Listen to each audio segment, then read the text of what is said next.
So next, I'm going to be talking about the ones that I watched personally. So the first one I'm going to talk about is Danmachi Sword Oratorio. The huge ass long name.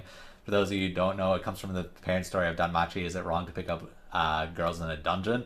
Uh, these animes showed up in the same timeline. So this one, the parent story of Danmachi focused on Belle, who was a white haired character, but this one they focus on Ice Wallenstein, the Sword Princess, and how they intertwine their stories. However, that's what I thought was going to end up happening. However, what actually ended up happening, it was a lot more of what was happening inside of Ice's familia, the Loki familia, and all the bad things that the reason as to why a lot of the bad things happened to Bell. So like the Minotaur that he had to fight in that first episode, the silverback gorilla he had to fight during a festival, all those kinds of things were explained during the season, but never really like gave any development towards Ice, which was a huge problem to me. Like she had some minimal like as a character herself, like I didn't expect her to grow that much, but I just wanted to learn more about her.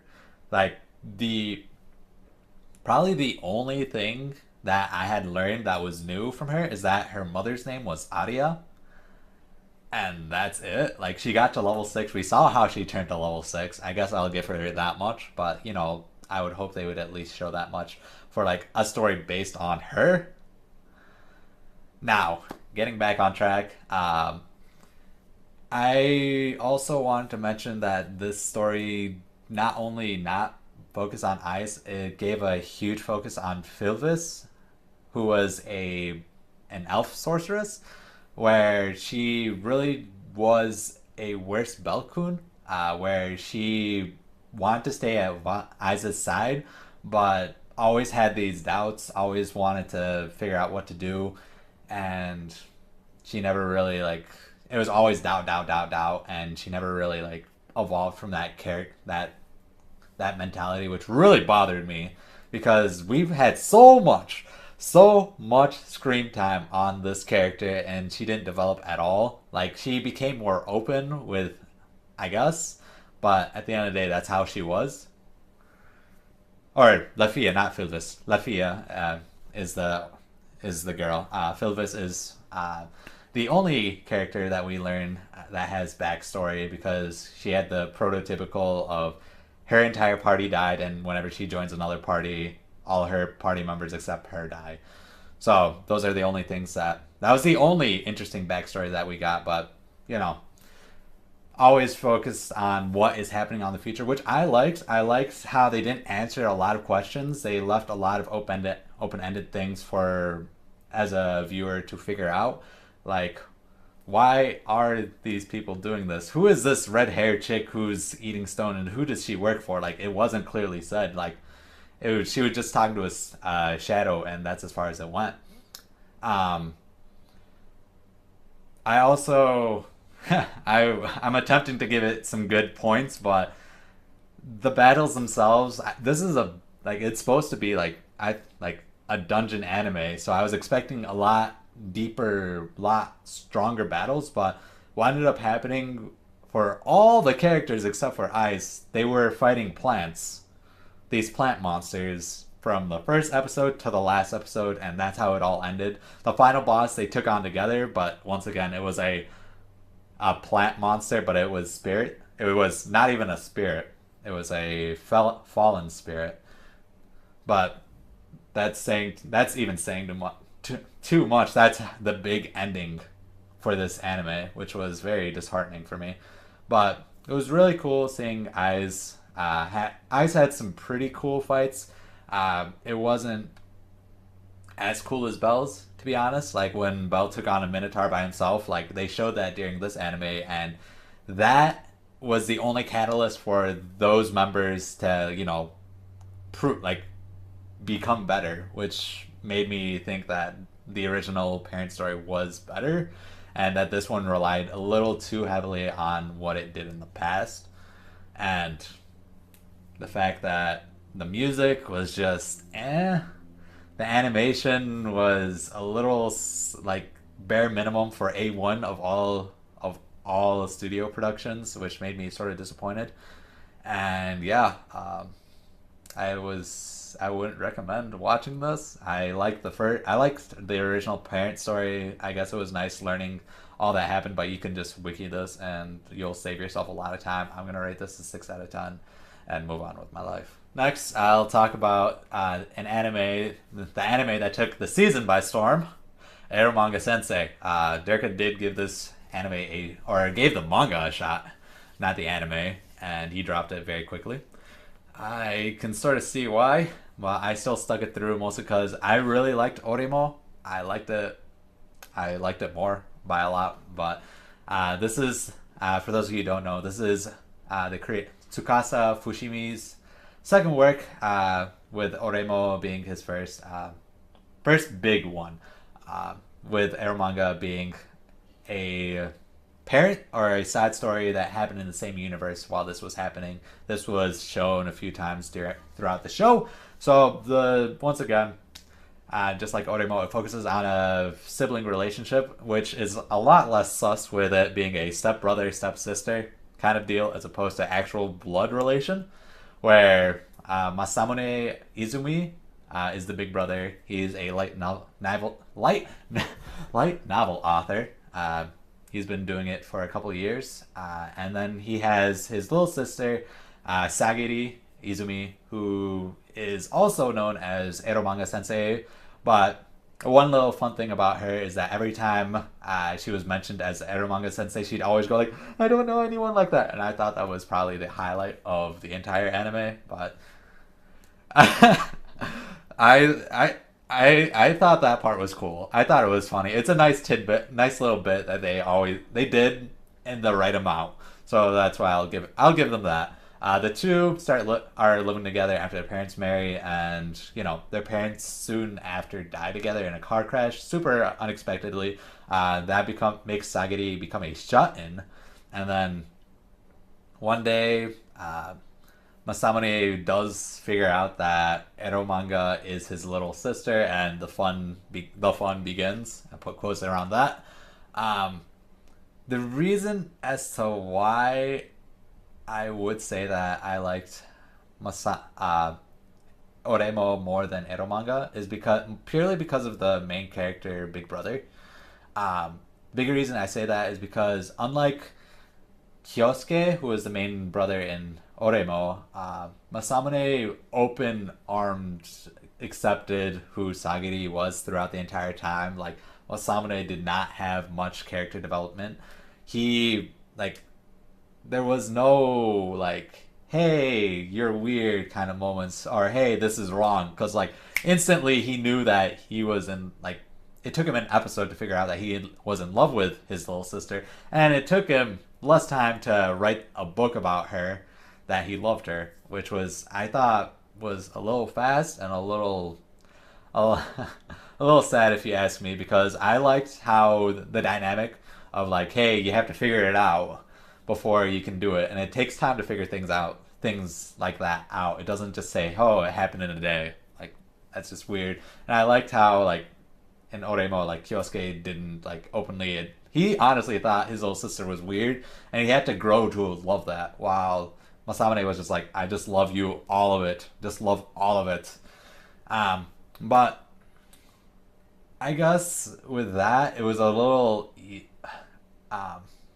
I guess it was a little easier to watch Masamune interact with his little sister because it wasn't the same interaction over and over and over again, with it being you're so weird, or him getting kicked or called scum by his little sister.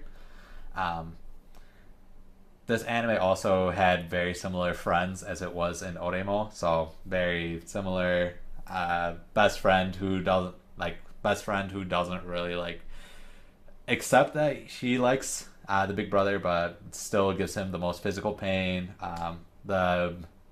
The expressionless, talented, hardworking writer, and then the perky perky friend. But none of these friends were connected to Eromanga-Sensei. They all just became friends to Masamune, and then off because she's his little sister. It just became that way, which I thought was really lazy. But nonetheless, who knows? Who knows? One thing that I will give to this anime is the fact that it did have a really cool opening. Um, yes, small. Yeah, the opening was really good, and I guess it looked nice. It looked nice. It looked better than Danmachi at least. But yeah, this was a disappointing sequel. I would have much rather have seen what happened after the wedding in Oremo than try to watch this again. So I'll give it a barely 6 out of 10. Next, I'm going to talk about the anime that I was actually the most excited to watch. Senai Heroine no Sodate Kata Flat, or How to Raise a Boring Girlfriend Flat. It's the second season of this anime. The story continues on where season 1 ended, where they're trying to finish off their game, where the main character for the Winter Comet, where the second season tries to focus a lot more with the main character and his interactions with the rest of the team, mostly focused on Utaha, Sawamura, and Kato. Unfortunately, Michiro, the music artist of the group, was thrown away halfway through the story for whatever reason, and yeah, it was sort of sad, but they made a little joke about that in the last episode during the ending, so I thought that was funny, but nonetheless, it focused on those three but all of them had really, really, really fun character development. The story did a really good job of the overarching story of like, get this game done, and then it had a lot of nice little like subplots, and that would take a good episode of development to fix. One example is when Sawamura, the artist, she had to finish. She was delaying her releases. She was the only one left to finish off her work because everyone else had everything done, but she kept delaying like her part of the game.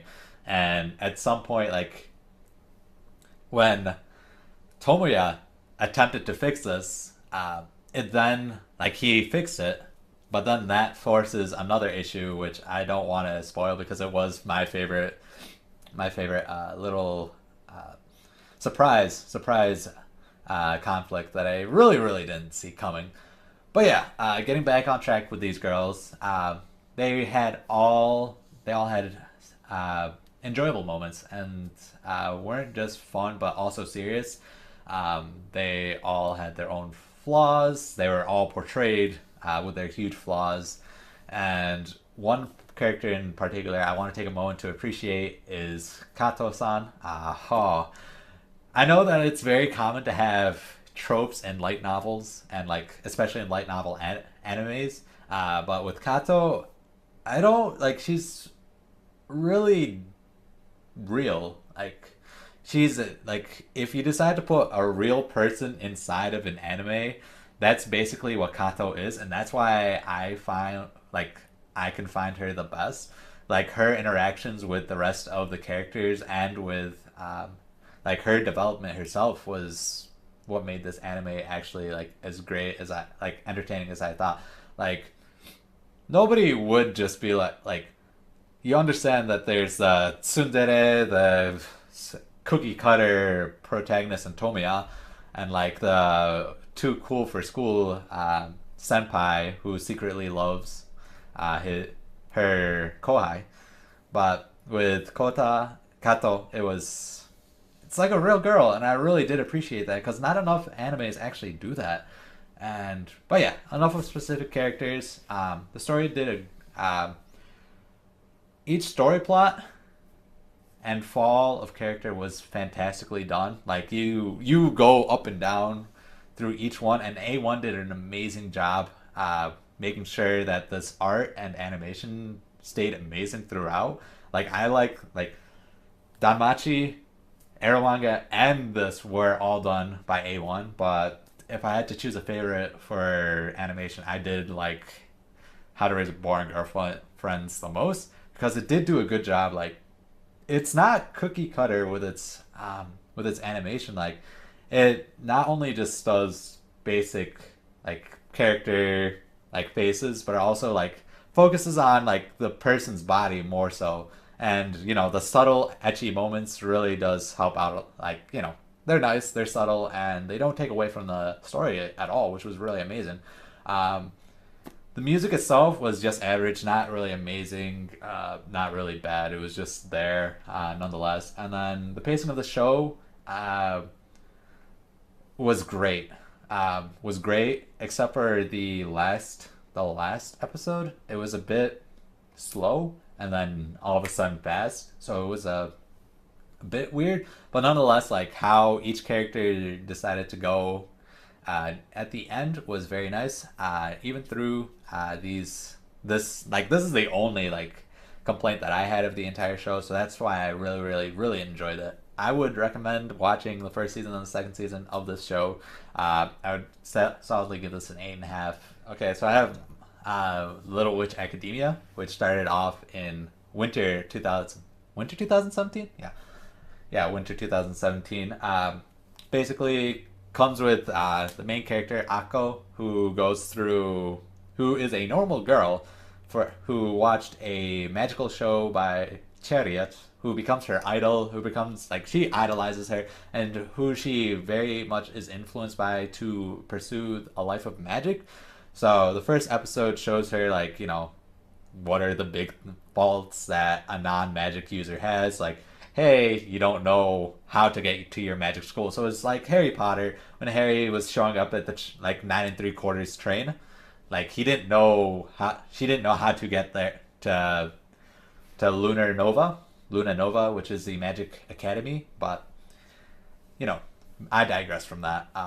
This story did a really good job with overall, with the beginning part focusing on how she should learn, like her trying to learn magic, her trying to develop like relations with the other witches, trying to fit in, while the second half focus a darker theme where she's trying to. In the first episode, she was given, she was bestowed upon, I guess, because the wand does choose its master, and the shiny rod does choose its master, and it shows Akko in the first episode, and in the later episodes, she's trying to figure out how to activate all the magical words inside of the shiny rod, because there are 7, and she only had figured out 1.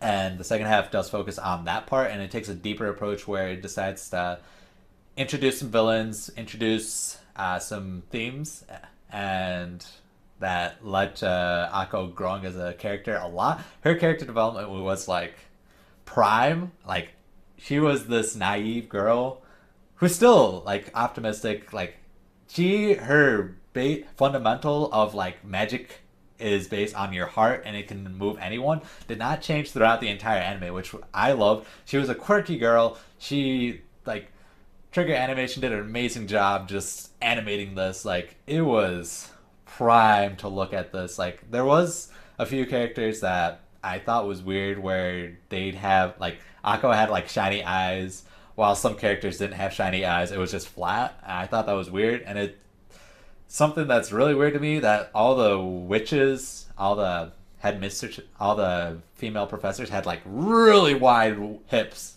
like intensely wide. Like I thought it was a bit scary, and then like when one of them, when Ursula Sensei, who goes into a normal outfit, I say normal with air quotes, she doesn't look with the wide whips. I started wondering as to why that was a thing, but those are like the biggest faults that I found with this anime. The music actually was really, really good. I love the openings. I really like the endings. Not as much as the openings, but I really like them. The overall story was nicely done. You get to learn a lot about each character. Animation, prime. I love that kind of animation. And yeah, I would highly suggest, if you have not watched Little Witch Academia, that you should watch it. I would rate it a little higher than 8.5. Probably a 9. I'll give it a 9. I thought it was amazing. Things that have flawed pacing, as always. I thought they spent a little too much time at the beginning, with their little comedy sketches, and sometimes they wouldn't like. It would be done not well, But nonetheless, I still loved it. Like, especially the second half. Like, if you don't want just if you want a good blend of comedy and action, go for it. The final one that I'll be talking about is something that I didn't expect much from after watching its trailer. Something that I picked up on a whim because I wanted to pick up like a romance for the season. But it ended up becoming a really good show. Probably one of my favorites of the season, believe it or not. But this show, Tsuki ga Kirei, focuses on the third year middle school relationship of Kotaro Azumi and Akane Mizuno. So the thing I like about both these characters is that they're both like, they're shy, they're like soft spoken for the most part, but they also know how to like get their thoughts across. They are both very similar, which made me weirded out because Kotaro is a novel artist, and when he enters a novel contest, he is told like, you're not talented, but you should do light novels. And he was like, "What's a light novel?" Like not exactly like that, but he genuinely didn't know what a light novel was. And Akane was, while she was trying to make a present, she made a handmade scarf, and her older sister is like, "What is this? Like a handmade scarf? This is 2017." Like I thought that the fact that both these characters seem like they're on the same level of like they're not a part of this generation, but at the same time they use Lime, which is their texting app. So I thought that was really cool. Both characters are very, very similar, but they come from different worlds, with Akane being probably the best track runner of the school, while Kotaro is in the literature club, who's basically the only member of the literature club for like the entire anime. But I did a little joke about that later, and is also a part of the festival for the city, where he acts as the guy with the mask who dances. I can't remember what those are called, but kabuki, is that what they're called?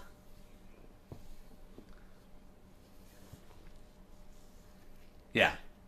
But yeah, and although they came from different worlds, they ended up eventually falling in love with each other and become a couple. But they don't tell anyone about that. Well, they each tell one person on their side. So, sister on one end for Akane, and the Kotaro's assumably. I like to consider him a big brother because he helped Kotaro like through his novels, and he's the only one that Kotaro ever like talks to about his novels, because Kotaro's friends never always ask if they could read his books, but Kotaro's always no. But that's not really allowed. But yeah, through any romantic anime, they do go through hardships. They didn't break nothing new really came, like nothing revolutionary came out of this anime with problems. Like there's families moving away. That's not really new. And one is doing very poorly in school, so there's that problem. So they both have to deal with their respective problems, and they're not revolutionary, but they do approach it in a very subtle manner, and where they attack it together. And that's what helped me like grow on them, where they aren't really just a typical anime couple where they just like always like, "Oh yeah, we're on a date, we're so in love," but it's just the subtlety of being in a romance that what really like I enjoyed of this anime, because there were a lot of moments where it was just them two being together, just enjoying the scenery, which I have to say, like the animation and art style itself wasn't.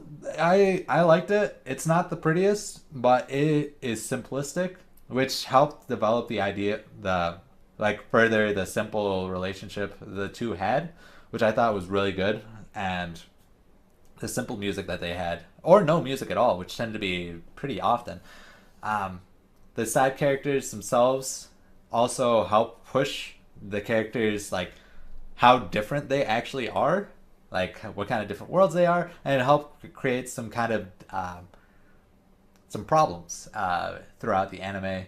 And then one last thing I liked about the side characters is the fact that the the creators did not ignore them.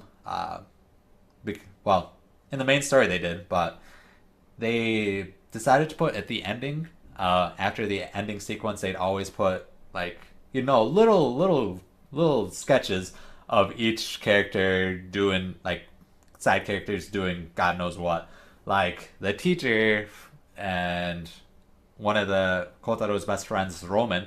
They would be like they'd have funny interactions with like that, but they'd do more than just that one. But that was what they did. A lot of the characters did look plain, but that helped a lot. And yeah, I didn't like the CG of the characters because they would have CG characters going through the hallways for like in between periods.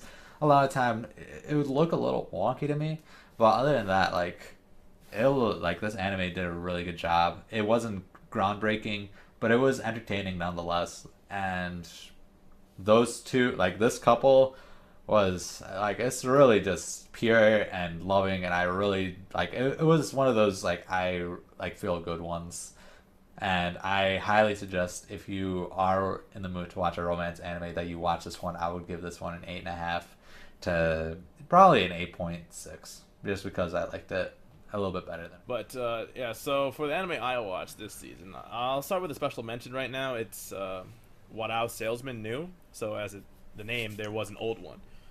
So it's pretty much just about this guy who's kind of like the devil, and he goes around making deals with people, saying, I'll help your dream, come true, or like this happen. But there's always one stipulation, and if you abuse the stipulation, you get stupid punished. For example, there was this one girl who just wanted to like look pretty, be able to buy the nice stuff. So he gives her a credit card, but everything she buys will be returned at like midnight. So if you buy anything that you can't return normally, you get, you'll get punished. So what she does, she starts off normally just buying clothes, etc.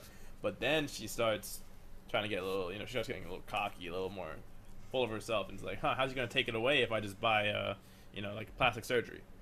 So she gets plastic surgery done, and the night he comes back, and he's like, I warned you, So because the plastic surgery made her look more youthful, he took away her youth, so she turned into this like decrepit old lady.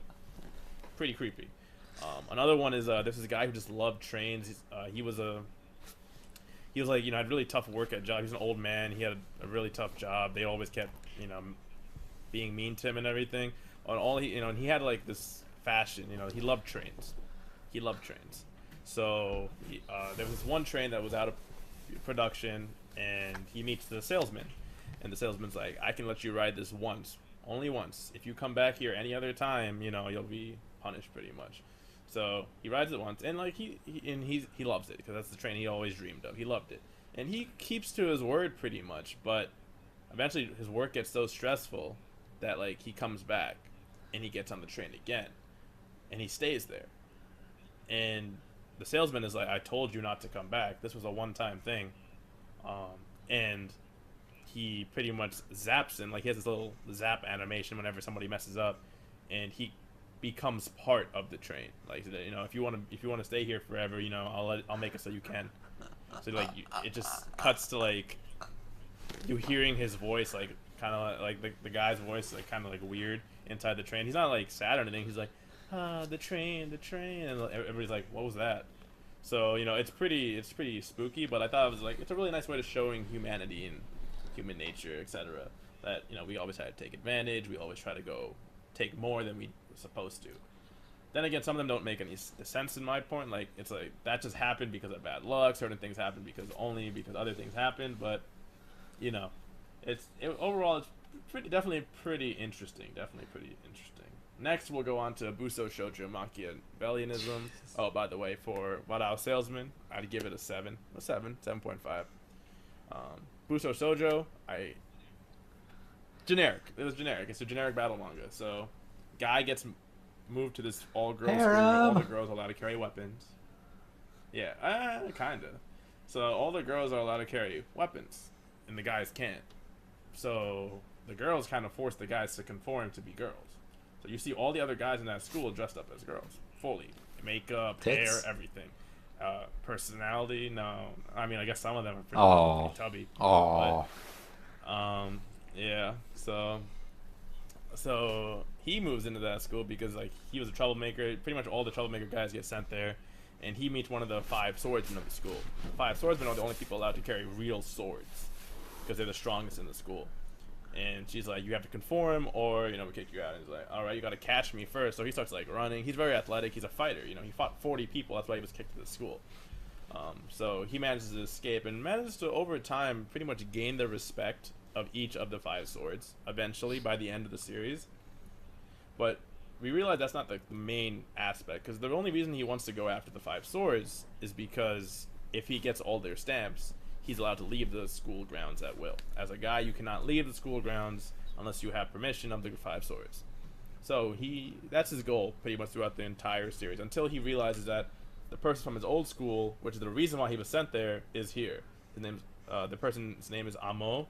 He thought it was a guy, it was actually a girl. The reason why she dressed up as a guy because she thought it demanded more respect out there. But in here, females carry the power, so she went back to her normal clothing.